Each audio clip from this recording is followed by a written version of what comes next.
I think I'm live now.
Désolé, دوكا نيجيور نوفراك راه حسيتو نسبراك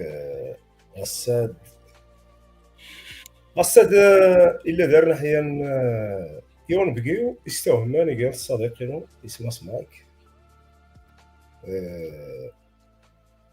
راه داونت راه نحاول اديد نسكر لا كونفرساسيون السنجليز سيغمون لان يحلاني سقسيتني دوكا لصدارنا تندار نحل كومنتس غان راه نستغلي مايك نجمع ديد سيميك في جيجات تأثير بارد فالكي الوقت غسات.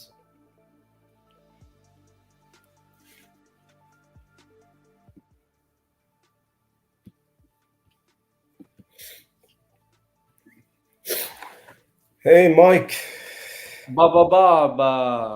Hey, what's up, man? What's up? Hey, welcome, man. You're the first English speaking guy I've Oh yay! all seen in my podcast. You're welcome. Oh thank you.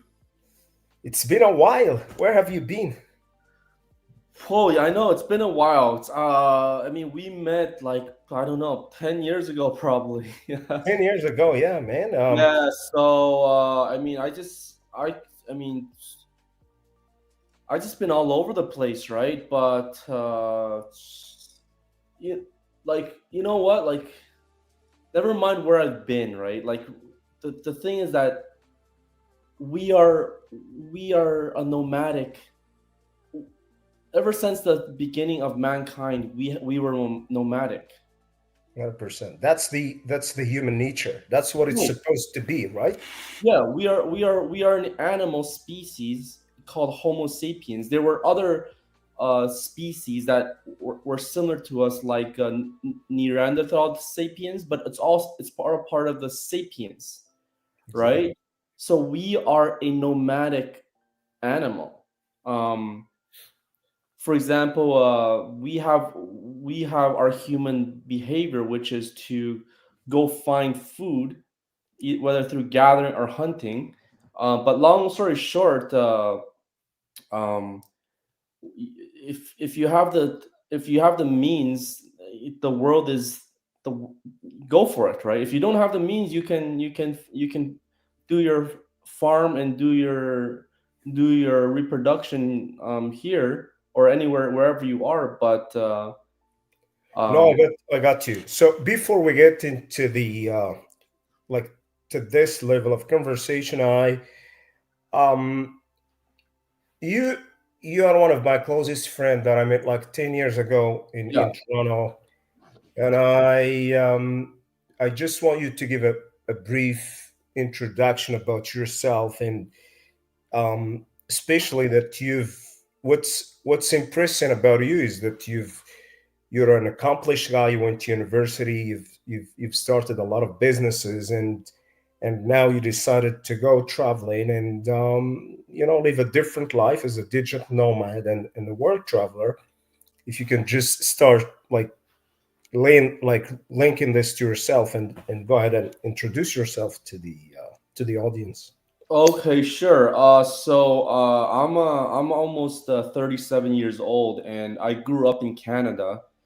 I grew up very privileged in Canada. I got good education, and then I worked in finance at the bank um, for maybe 2 years, and I realized that the uh, my manager or even the director or the vice president, the big bosses at the bank, I don't want to become them.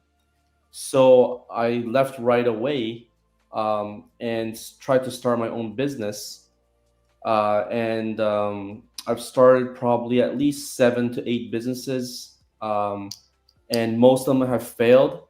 But through 2 to 3 successful businesses, I was able to gain financial freedom. I didn't make a lot of money, because that wasn't what I was after. I was actually after the lifestyle of the freedom. How, Not how yes. old were you like when you started your corporate job? Like, I think I was around the age of 25, which is quite late. okay, and how much time did you stay in the banking field? 2 years.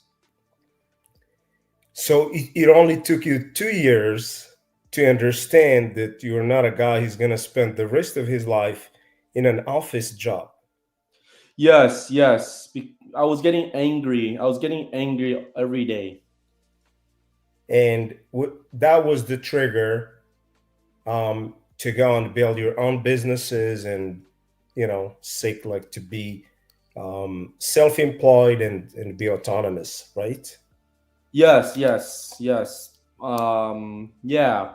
But the so at my office job, in my corporate job, I was I was an outlier. I was not I felt that I didn't belong there. And then I was also meeting business people which I didn't know much about, right? Outside of work. And then I felt like I belong, like I like them better. I'm not I learned from the other side. So it's basically two opposing forces that drag me to where I am now. And I remember that the first time, like when we met, like in Ontario, couch surfing, the the connection we had is we were talking about e-commerce and cryptocurrencies and then what was your felt like in your first businesses, what were they about? Like what were you investing in? Well, actually, my first I'm not a genius comparing to other business people. But they were just small businesses, right? It's my first business was designing custom aquariums for homes and offices. You ever go into one of those, a bank, and you see like a fish tank or something, Yeah. right? So that was my first business. I did it for I think about 6 months, and I had zero customers, and I made zero money. Wow. So yes, Was it a home-based business or yeah, it you was a went home-based business. okay, yeah. And then the second business I had was like lawn care. Like I literally had a lawn care business. So I would go to people's houses and I would ask them if they want me to cut their grass. Wow. Yeah. So I wanted it so bad, right? I don't, in my mind, I know that I wanted to succeed as an entrepreneur, and this is what I must do. I don't care if if I have to clean your toilet, and I don't if I or I have to cut your grass or do some other amazing stuff. I just, in my mind was so focused that I needed to succeed in this, or else I would die. Okay, and So the do you think this path that you've chosen is made for everyone, or just for a minority or for a small group of people? Because it's very attractive to be a business owner. Like, the idea is very Yeah, attractive, and if you ask, like, people who are stuck in the corporate world, if you ask any one of them, they are dreaming, they are dying to be self-employed, and they are well-educated people, they are smart people, and but it's a trap, it's a vicious circle, and it's like it's a one way, never ending trap. And like, what do you think it's what you've chosen is made for every smart person, or it's not easier? Like, what's the secret formula for this? uh, it's not made for everyone. So how this actually works is it's based on people's personality. So people's personalities are made from two things. One is genetics, their DNA. So that comes from their parents. So their DNA makes up their personality. The other one is through their childhood, how their personality formed during childhood. Yeah. So you need the right personality to become an entrepreneur. However, th- there's one quote that I really like is that if you want to change your life, you have to change yourself. So just because someone's current personality is, fearful, impatient, stubborn, um, um, lazy, right? These are all personality traits. Just because those personality traits are preventing them from being successful in their life, not just their entrepreneurship career, doesn't mean they can't change that. But it's not for everyone because you need specific elements to be successful doing this kind of thing. What are these elements? Like, you're referring that if you want to be successful in this, you need certain skills that you might not be um, capable of learning at school. Is it Does school like today will give you all you need to be an entrepreneur, to be self-employed, or to be successful? Well, I think I think the first element is the hunger. That is what drives us. People talk about motivation. Motivation is a lot of it drives our life, right? But something that's more powerful than motivation is hunger. How badly do you want it? If you don't want it that badly, then you're gonna stop. You're gonna every day you're gonna have 10 challenges, and if you don't want it badly, in 10 days you're gonna have 100 challenges, and if you stop solving one of them, then you fail. So if you're hungry enough, um, as hungry as a mom for their child to take care of their child, that drive is I think the number one thing. And like, you started most of your businesses before COVID, and which was, I think that the circumstances of launching businesses before COVID were more encouraging, and way more better than now, with all the recessions, inflation rates. And do you think there is a good moment to start a business, or it's always the right time if you are ready for it? What do you think about it? That's a good question. It's The world has definitely changed and became more difficult during the past few years. But if you see, that's kind of the natural progression that our society is taking for the next for the we are developed economy here, right, in Canada. So as once we've reached development, the next stage of our economy is decline. So that doesn't mean that uh, people cannot seek uh, better grounds, right? It's okay for people that are living in Canada. It's okay to leave Canada, right? It's not Canada was great before, but it's not the end of the world here. And people in other places, they can seek. I mean, people from Sri Lanka, they go to Dubai to work. Some people go to people from Nepal go to India to work. You upgrade your location. So, but it is in the Canadian environment. But to answer your question, there's no wrong time. That is just an excuse because it could be too cold, it could be too hot, it could be too hard, it could be too easy. This is just one out of the 100 things that you have to deal with. So it's not Eh, significant. no, I agree. I see what you mean, and what relates to this is now that you've decided to be um, a digital nomad and just ran what you have to run like overseas and from other places, and you're while you still enjoy traveling and enjoy meeting new people and nice weather somewhere else. How did you where did you get the courage to leave and start, it's as I told you, this is a big adventure, but it takes a lot of strength and expertise and a good plan. Like, where did you get this? And You know what? I think it comes actually from my upbringing, my up when I was a child. Because when I was a child, my parents moved around a lot. We were never stable as a family in terms of location. So I think as I got older, I was quite comfortable going into new environments. Um, so the courage comes from, I believe, uh, from my childhood.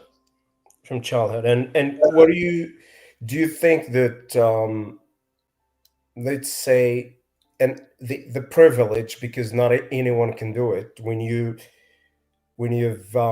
experienced a lot of businesses before, and you've made some savings, and also you've did you choose the first place to go to, or it's it was like a random thing that happened while you were traveling the world?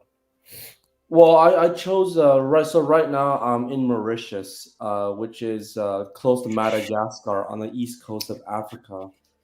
Oh, Um, nice. to go Is it there. an island? It's an Yeah, island, it's a Mauritius, small right? island. It's a very small island where you can drive around in a circle and within about 2 hours max, maximum 2 hours. Oh, that's nice. So what's life there like? What is it like? Is it and what's the population, the weather, and Yeah. So the population is 1.3 million, I believe. And the weather is summer every day, 28 to 35 degrees every day. And the interesting thing about Mauritius is that everyone in Mauritius wants to leave Mauritius because it's a developing country, it's a poor country, right? And I'm only there because I came from Canada and I'm able to live a peaceful life there. Otherwise, it's not a great life. I am a retired person there. I I don't need to do anything. I don't have to worry about money. Um, but it took a lot of work to be able to establish myself well enough in Canada to be able to do that. you know what? Like in North America, I saw a lot of young people, especially the the digital natives. I think that's the term for them, like people who were born in the era of internet, like people who were like born and raised in houses where they have computers and internet, and their parents struggled like to buy houses and pay for their food and give them stability and so on. So in North America, I noticed that a lot of young people don't want to go to corporate jobs. They just want to be like self-employed and be digital nomads and work from other countries, and if they don't like a job, they won't do it. So there's this, while I would say, like in my context or in developing countries, people can't. People don't have any choice. They only have one choice: is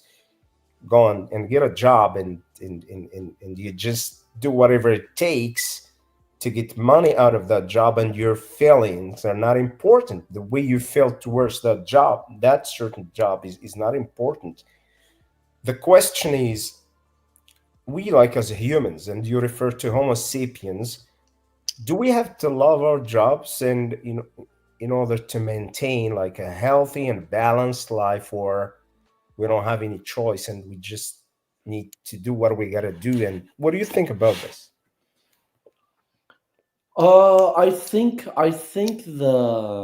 I think you do have to love your job because we are not slaves.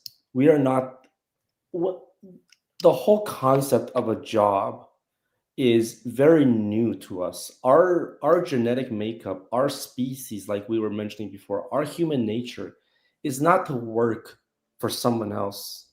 Our our our uh, our human nature is to be cooperative animals who provide for our family and for our very small social circle. But now we're in a world where we cannot provide for our family, right? We cannot provide for our family. The only way to provide for our family, to get food and shelter, is to do something that the other guy told me to do.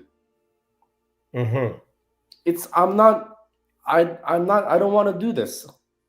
So basically the source of our nutrition and our shelter, and you can even say water, because you need, where are you going to get water if you are homeless, right? 100%. So It's not just the basic needs, Mike. It's even like our freedom. Like your freedom as an individual is not in your own hands. It's in the yes, hands of your owner, which is the company you work for. That yes, yes. You haven't Once you work for a company, the your time is owned by someone else, at least for most of your waking life, right? So this is not, you mentioned, do you have to love your job? Yes, you do, because when your time is owned by someone else, this creates many problems for us psychologically. We are not our DNA is not designed is for this type of interaction. This is slavery.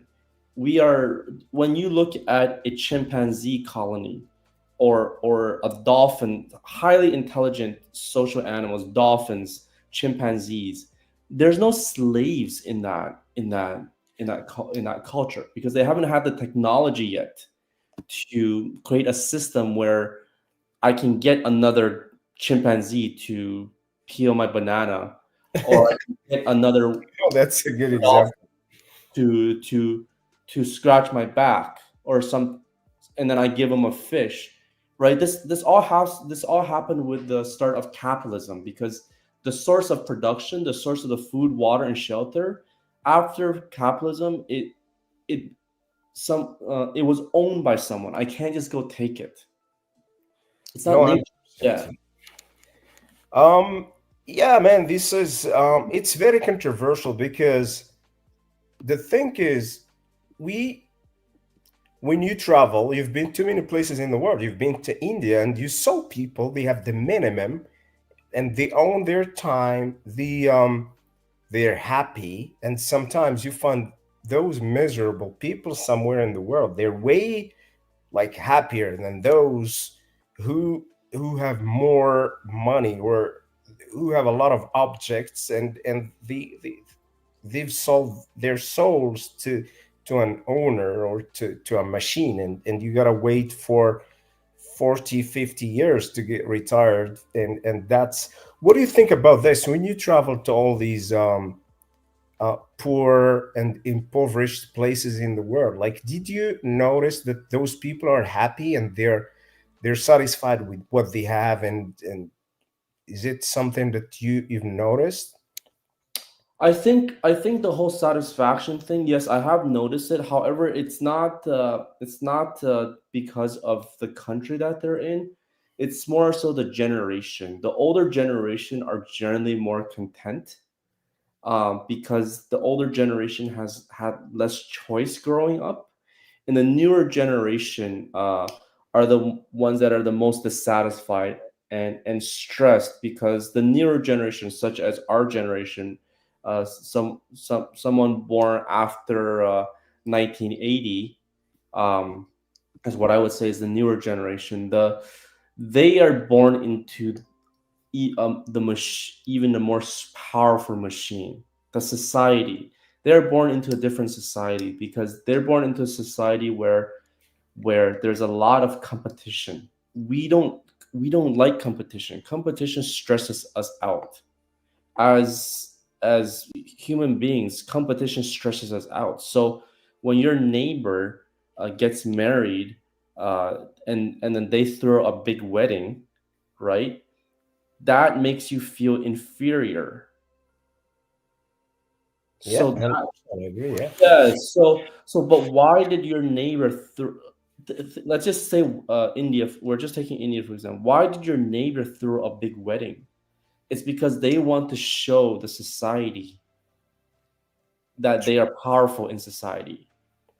So they showed the society that they are powerful in society. This is part of our human nature. We do need to show that we are powerful within our society. And then me, if I was in the neighbor, I would feel inferior. Therefore, I would have to be just as good as them, have a just as good wedding, meaning music, live music, photographies, lighting, shows, food, venue, right? So that would stress me out. You Yeah. understand? No, I Be- got you. yes, Uh, Mike, we gotta have another guest joining us. perfect. It's a friend of mine. He's based in Washington D.C. His name is Said. The more people we have, the better. So Okay. it's gonna be child. Hey, Saeed, Said. Hey, Hey, Mike. Mike. Saeed, You've never I, met this I guy. know you. I know you for somewhere. From where? I don't know. It's you're He's all a the same. celebrity. This guy's a celebrity. I Yeah. look like Jesus. Yeah. Yes. Jesus, it's the Jesus. Moroccan Jesus. Moroccan Jesus. Moroccan Jesus. Uh, Yeah, man, Saeed. How was your day? I was good. I'm glad it's over. That's for sure. I'm glad it's Good. over. That's a bad sign. Anyway, it's good and bad. All right. Uh, So what are you guys talking about? I just want you to know chime what? in. Say, let me. So Mike is. I know. I've known Mike for almost 10 years now, and he's a close friend of mine. He's in Toronto, and he just decided to be a digital nomad and a world traveler, and now he lives in the Mauritius Island. And I believe you went to South Africa like last month. Is that where you were? Ooh, me or Saeed? No, you. It wasn't me. Yeah, yeah, I went to South Africa for about 2 months, very recently. Oh, that's good. And they say we're talking about the idea of being free, like as a if you have the expertise and skills to do your job like remotely from anywhere, and it's a new trend now, especially for people who have what it takes to do it, and who Mike was in banking for 2 years, and he decided that it's not he wasn't made for banking, so he started his businesses, and now he's leading a new lifestyle, and he only comes to Canada to see his family and friends. And yeah, what do you think, Said? Oh, so the key word here is free. So that brings you back to our nature, right? As a human beings. So we want to do things our way and also interact with our environment our way. So when, for example, as an example, working for someone, you lose that part. So Sure. you basically you're waiting for guidance of someone else. So they're, and once you do that philosophically, you also attack some of your kind of freedom on the way you do things because they're, so let's think about it this way. So the way you do things your way, that's, we're gonna call it performance based, right? So you're trying different things and see what works, and you pick that up. But if it's prescriptive, that means you take guidance from someone else. That means, all right, so I want you to do this way. So you don't have any freedom of doing that. That's in terms of basically your perspective, how you see the job, because the job is what connects you. What you do is what connects you to your environment. That, at least that's how I perceive it. In so many ways, financially, socially, because these are the norms that we developed as human beings um, uh, during the time that human beings were evolved. So that's how I think about it. So it's more when you work for someone or you do somebody's job, it's more centric. But if you're doing it on your own, it's uh, it's uh, it's free, and you become free, and also you don't you it because it's not about the benefits, right? So you If you want to say, if I understand you well, you see that being free is the basic human nature. Like if you own your piece of land, and like let's say as a farmer, because our ancestors were biologically farmers. Their DNA is made to be to serve the land, serve your own land, work your own land, build your own family, grow your own vegetables, and just be happy with what you have. And you don't have to sell your time so you can have like eggs or milk from someone else, or water, or like even the basic human needs. But the thing now is, as civilized human beings, we were educated in a sense that being successful and being accomplished is when you sell your time to someone so you can afford buying eggs and milk, while you could have your own eggs, like work in your own land. And so the ends are the same, but the means are different. it's just it takes time to understand that when you build your own resources with your own nature, it makes you happier, while you have an owner. Even like this term is annoying to a lot of people. When you say an owner, it means someone who creates the resources for you. So that's the tricky part. And I'll let you. I'm gonna raise a question here, and I'll pass it to you guys. Is this the alpha generation? I think that's what they call them. The alpha generation, is that what they call them? Oh, like the new generation now. I work with a guy, and we have a special day where you invite your kids to work, and the kid couldn't stay with his father for one day at work. He said, like, Dad, how can you do this for the whole day? This is torture. This is prison. I say, hey. And his father say, his father told him, do you think I have a choice? This is how I bring you food to the table, and this is how I pay for your house. So, and in a way, his father is right, but the kid is also smarter, because you have freedom to make a choice. Why do you have not, like, to be enslaved by a job for the whole of your life? I'll pass it to you guys and just compare between the two examples. Go, Mike, if you want to comment on this, and then we pass it to say. I mean, I feel like we are, our civilization has evolved so much into slavery that slavery is now generational. It goes to the kind of the old like adage where it's like the parents are like, oh, you have to become an engineer, a doctor, or a lawyer, right? That is very common across all different types of stuff. You have to get a good job, go to school when you to get a good job. So this type of going to serve someone else, uh, an establishment, it's okay to, I feel like it's okay to serve another human being, but to go serve another establishment, um already a generational kind of way of life. I'm not saying that it's wrong. It is currently what it is. There are ways to escape it. But someone who goes to work and provides for their family by being a slave is, I have nothing against that. I don't I don't encourage it per se, but it's, there's nothing wrong with that. It's just that individuals need to make a choice whether or not they want to be, they want to sell their time, and if they want their next generation to sell their time. Do I want my children to sell their time uh, out of their own free will? No. If they want to, sure. But if they don't want to, I would like to give them other options. Like, I would like to influence them so that they have other options.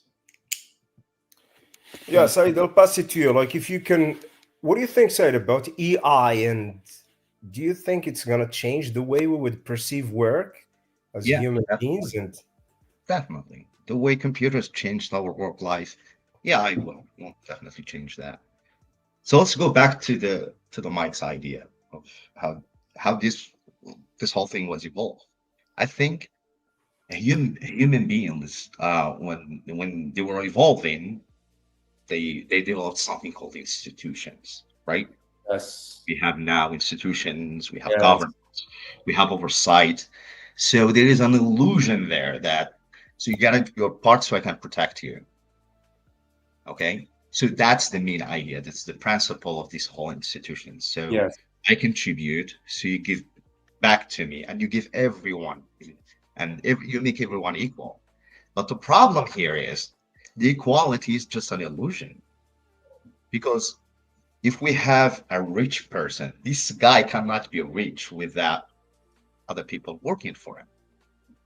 He can't be a billionaire by himself. You can, because you're not a magician. Yeah. He needs a workforce in order to make money. So it brings us back to, so what are my options? So what differs me from these people, that these leaders, because a person who's successful in business is a leader. So how can I become this leader? What, so it's, and this really depends on how you were raised, what kind of system they put in your brain, what kind of ideas since you were growing up. So your parents have a role on this as well. Either they make you a leader to think like a leader since you were born, and the school emphasizes that you need to obedience, and that's the part that I think it's what makes us, so we connect obedience with respect, and that's wrong. Yes. Respect is different. So when I do my job and they see something that I don't agree with, usually as a free man, I should just say, "Hey guys, I'm not gonna do this. I'm just taking my backpack and get out the door." But none of us can do that, because again, there are more factors. Institutions is not just the White House, or it's not just the government. It's the economy. It's the Yes. politics, it's the social interaction of it.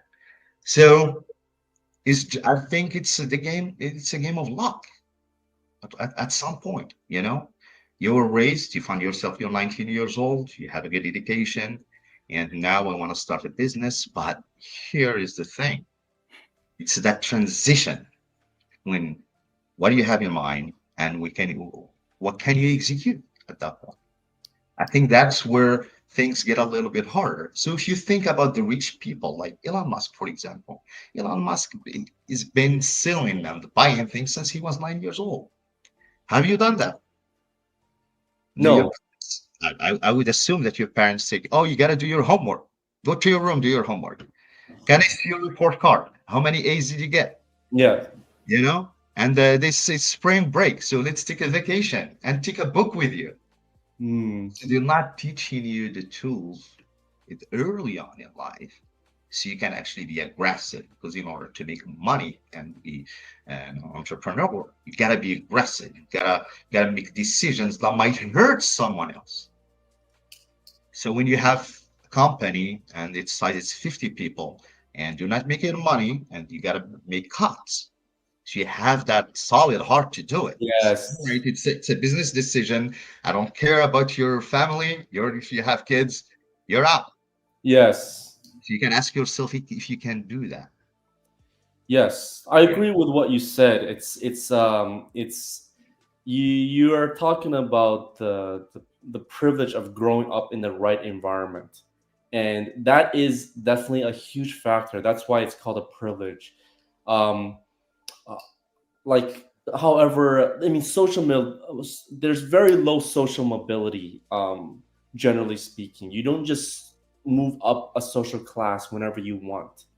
Um, however, I think through education, if your parents are not gonna, if the parents cannot educate the child to think in a different way, and if the teachers are definitely not gonna educate the child and to think in a different way, there, there's those YouTubers who educate the child to think in a different way. I'm not 100% sure if that's they're educating them in the right way, but there definitely is. If the child seeks education, a different form of education, and tries to develop themselves, um, raise themselves, then I think that through that is it's more, they're more likely to be break out of the current system if they can raise themselves, because the um, parents are, you know what, here's the thing, right? Like, for example, when I was growing up, my parents gave me so much freedom. So now I'm like I'm like this today. I'm like, I have so much freedom. They gave me so much freedom. They never pushed me to study. They get angry when I don't study well, but that was only once or twice. I wasn't rewarded for being obedient, with the school institution, because I and the consequences for me were not that high because my parents didn't get that upset at me. Um, so yeah. Sorry, I kind of lost what I was trying to say. Um, yeah, why don't you guys? You see your parents give you a lot of privilege and let you be free, which is, I know you're in the Mauritius, like we, do you see the dynamics of education in the Mauritius Islands, and you see how people um, control their kids? I don't know what's happening there, but I would assume that families very, do you have a lot of authority compared to where you were born and raised, which is like kids have more freedom to do whatever they want in a sense, where Yeah, at least here when they they are have teenagers, they more. can be rebellious. The rule of thumb here, and or if we can call it like an equation that has input and outputs, right? So if you think about it this way, it's freedom. Without freedom, we're not going to be different. Why am I saying that? So when I'm free, I'm coming with something outside the box, right? Because I'm free. I can do whatever the hell I Yeah, want. So, and the clash between what's outside the box and what's inside the box, but we call that evolution. We call yes, that yeah, right. That's where the outcome or the byproduct of that thing is yeah, it's what we have right now, right? It's yeah, evolution. So think about that. So apply that to having a kid, right? So either you have you literally have two options when you have kids and you're trying to go on their future. Either you have to constrain them, limit their scope of what they can do and what they cannot, and you call that discipline, which I actually don't agree with that because discipline is not respect. It doesn't. So these are traditional things that we grew up with, and we think, and they were just like carved in our brains, and we think, okay, this is the right thing. But if you actually think about it for a little bit, it doesn't make sense. So respect for us. So you gotta respect your elders. You gotta respect your boss. You gotta respect your teacher. You gotta respect. But that's it's not on the respect here is not in traditional way, you know. So instead of teaching our kids what's right and what's wrong, I think it's better to teach them obedience. You know, this thing you can't hit somebody, you can't curse at somebody, you can't do that. You know, when you teach this kind of values, so you get out of that obedience part. Respect is not the same because at least from my from where I grew up, you gotta respect your elders. You can't talk back to your parents. You can't do why? Why not? So we're killing that critical thinking, which Yeah. will make us much better when we grow up. It's a really good tool as a human being that we need to possess. You need to be a critical thinker. Hmm. What's right for a group doesn't mean it has to be automatically right for you. Yes.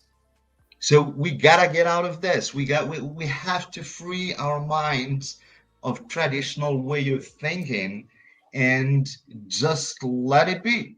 As you Yeah. said, heard you earlier talking about your businesses, you didn't make money and that wasn't the goal. And they agree with that approach. It's that's you're free. You're trying different things. Your head tells you, all right, let me try this and see what goes on. And you go there and then you accumulate your lessons learned, right? Yes. Yes. That's the most important part is what have you learned from these experiences? Can you apply that to new adventures that you might to new ventures that you might get Yeah. in the future? That's that's you said it so well actually. It's the like from my experience and understanding, when the parents have a lot of resources and the parents are feel very secure, they're able to let the child make mistakes and let their child be exposed to things. Okay, here's a cell phone, here's an iPhone. You want to break it, go break it, right? Only when the parents feel very secure they can do that. But if the parents do not feel secure and they say, here's a phone, don't break it, right? That prevents the child from the experience of breaking that phone.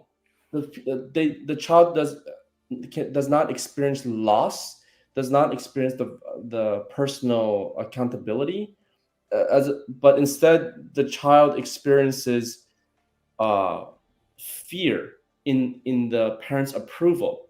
It's I mean I'm not explaining this. I don't think I'm explaining it very well because obviously don't break the phone because me as a parent, as a future parent, I did work hard for that to provide you with that. So don't break it.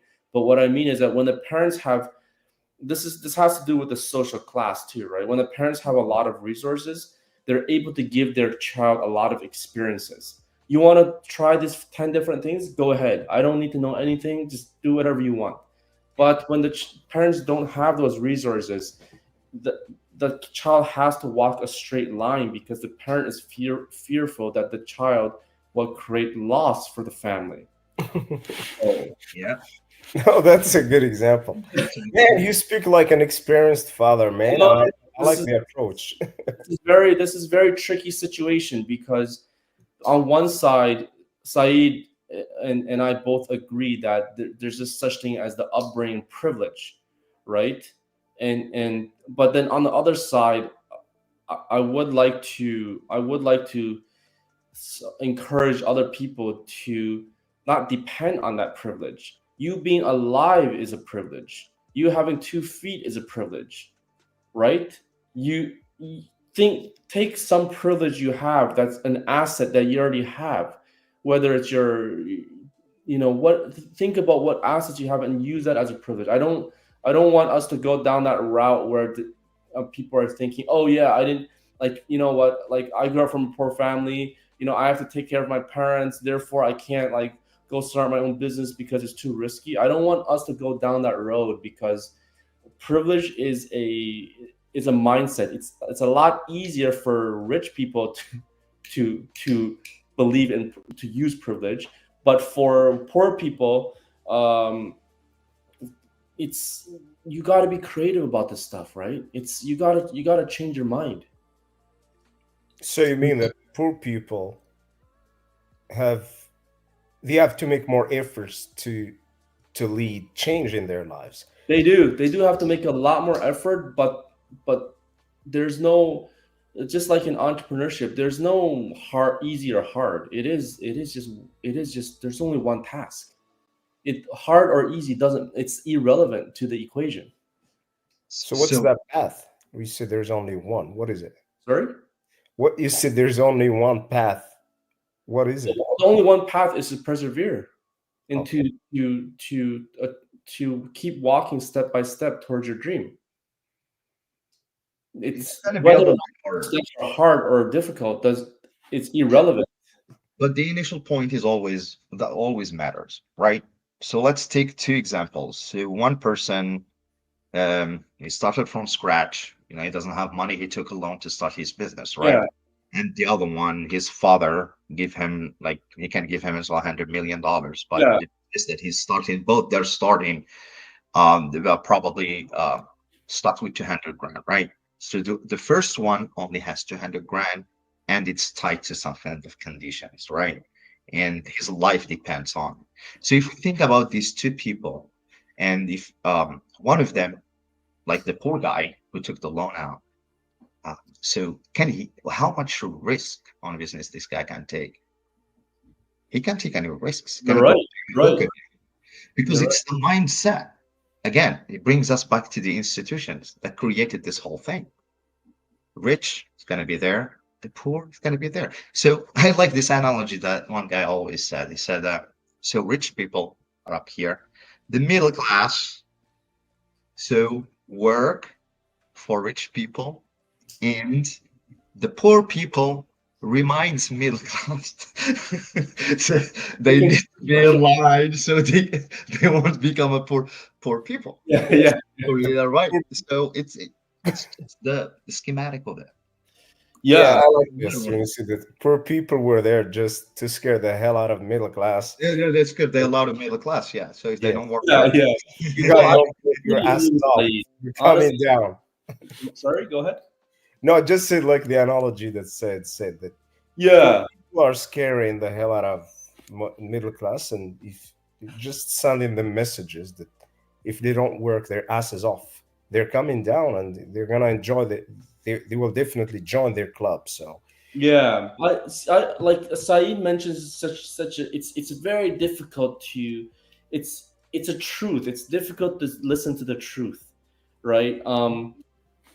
Because he's saying that the privilege creates the mindset, right?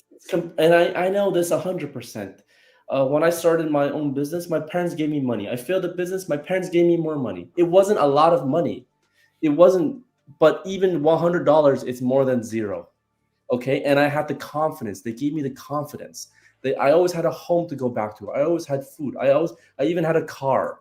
This is why I say I'm privileged. I was never greedy with my parents. My parents gave me a very basic car, but I still consider that as privilege. Okay, so what Saeed said is very difficult to listen to because it's the truth. There is such thing as privilege and non-privilege, right? However, I'll lay out this example very quickly, and you guys tell me what you think about this, right? As a parents, I am a middle class parent or a lower middle class parent. Okay, um, I didn't I cannot give my children the privilege. I cannot send them to play soccer or football. I cannot send them to some school trip. I cannot give them a car so they can go see the city by themselves, right? But did I work hard enough, more hard enough as a slave even to even squeeze out an extra $200 to give my child that extra little boost? Open up a little small door for him for $200. Did I provide that? Right? When it comes to my personal finances as a father, a lower middle class father, did I sacrifice myself? Right? Am I buying a new t-shirt? If I buy a new t-shirt, that's $30 less that would go to my child? Is it okay if I wear t-shirts with holes? Yes, it's okay because I'm investing that $30 into my child. I'm opening small doors for him. I'm not rich enough to send him around the world and buy him a car, right? And help him, give him thousands of dollars, right? But did I sacrifice myself? For my haircut, did I pay $20 for my haircut or did I cut it myself? If I cut it myself, that's an extra $20 saved. I can open a small door, small doors, tiny small doors for my child. I think despite, let's say that I was not privileged, despite me not being privileged, I can start to create small little privileges for the next generation. And I think that's super important. But I Well also said. yeah. Sorry, I'm just gonna make one more statement. But I also always think that they're interrelated, right? So if your father or your family are not free, you won't be free. It's just as simple as that.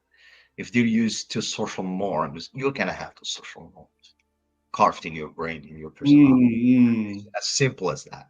So you're saying I won't even be thinking that way. If I was Yeah, alone, exactly. I wasn't even thinking about investing in my children. I'd be like, no, do this, or else it'll be a fear-driven thing, right? Do this, or else you'll fail. Instead of Right. being like, you know what, I'll sacrifice myself. You take the $20, go do something, right? It's Yeah. so Most of the courage you had to start your own business is from your parents, right?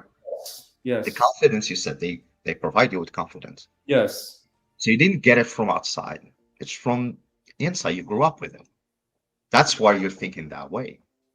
But if yeah, your parents, for example, are very conservative with social norms, you will be very conservative with social norms. It's just cause and effect. Yeah.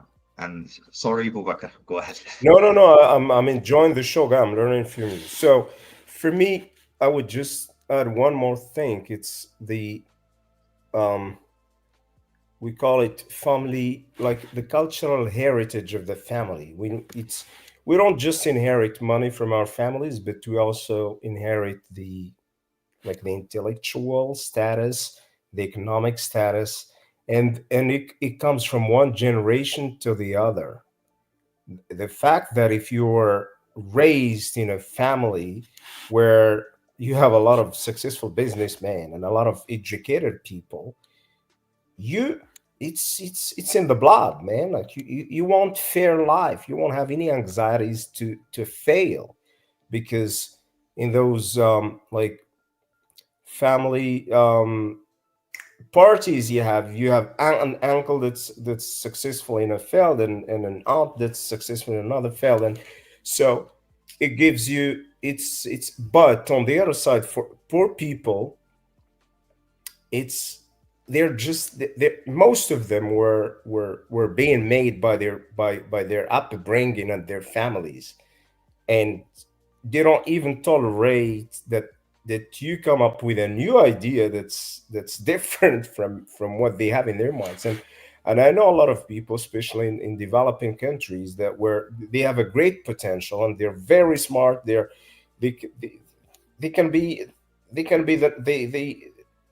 can be equivalent to Elon Musk, but they haven't got the privilege of Elon Musk, who came to study at a Canadian university or an American university. So what I'm saying is, it's not just about the money of your family, like how much money they have, but also the education, the cultural background of your family. And if you don't have the uh, the economic resources to give to your kids, at least give them that flame to succeed, give them you know give them hope. If you don't have anything to give them, just give them hope and aspirations, but don't ruin them. Don't just put negative ideas in their minds. And fear is the biggest enemy to human beings. Like, if either you're rich or poor, if you have fear, you're still poor, because fear is it's I would say that yes. that's the worst disease that might kill you while you're still walking. So that's my point, and I'll pass it to you guys. I like I like the addition you made, legacy, the family legacy. But it's not it helps. It's an addition. but it doesn't always work, right? Because we've seen many, many families with great legacies and their kids went off roads, off ramp, so many times. But it definitely helps. Like if you have it, it's something that boosts whatever you're trying to do with your kids. So for example, if you have a family, like a descendant from a family that is, oh, they're all entrepreneurs. So the chances of you being an entrepreneur is very, very high, 60, at least 60%. Yes. So it helps, but it's not always true though, right? Because we've seen like a lot of families, they just feel they see something different.